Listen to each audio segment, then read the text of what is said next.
कक्षा छठी विषय हिंदी व्याकरण।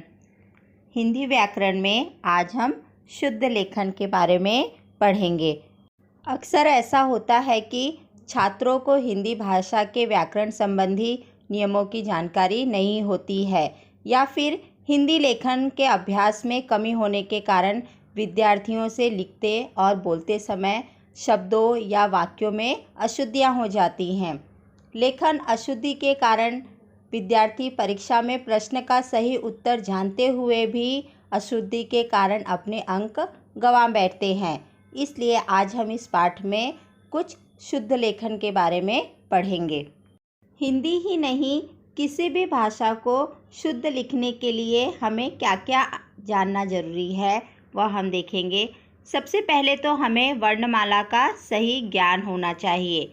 वर्णमाला के सभी स्वरों और व्यंजनों का सही उच्चारण हमें पता होना चाहिए। अक्षर विन्यास अर्थात किस अक्षर को कैसे लिखना है इसका हमें ज्ञान होना चाहिए। व्याकरण का सही ज्ञान होना चाहिए। शब्द ज्ञान, हर एक भाषा का एक विशाल शब्दकोश होता है। उस शब्दकोश से हमें शब्द को याद करना है और हमें शब्दों के रूप का भी ज्ञान होना चाहिए।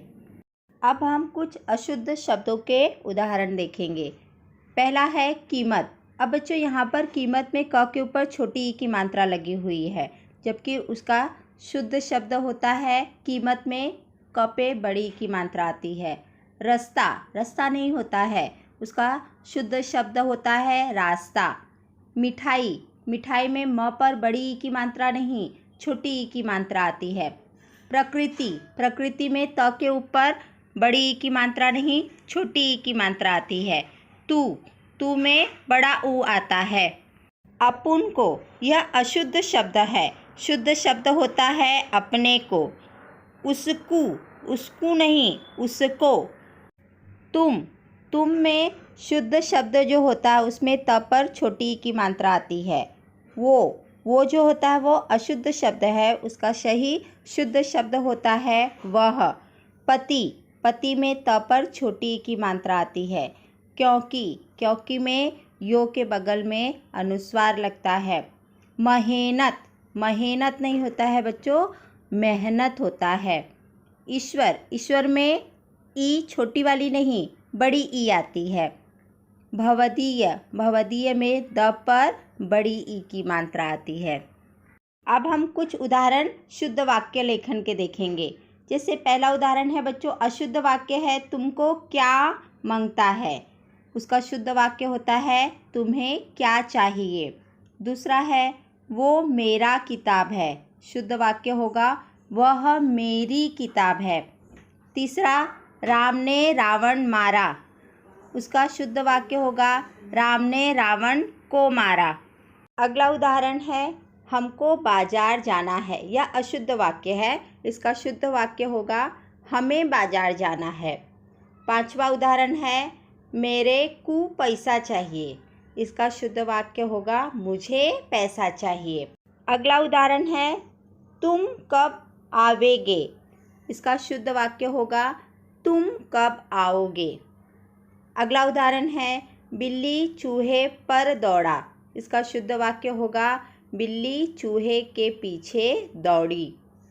अगला उदाहरण है गाड़ी सवेरे छूटता है, जबकि इसका शुद्ध वाक्य होगा गाड़ी सवेरे छूटती है। अगला उदाहरण है मैं मेरे घर जाता है। इसका शुद्ध वाक्य होगा मैं अपने घर जाता हूँ। अगला उदाहरण है तुम काय को नहीं समझता।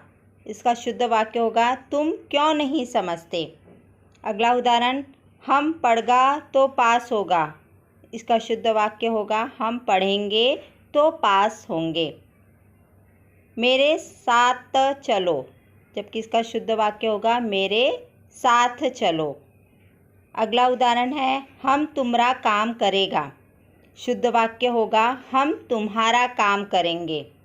अगला उदाहरण वे गया तब हम लौटा।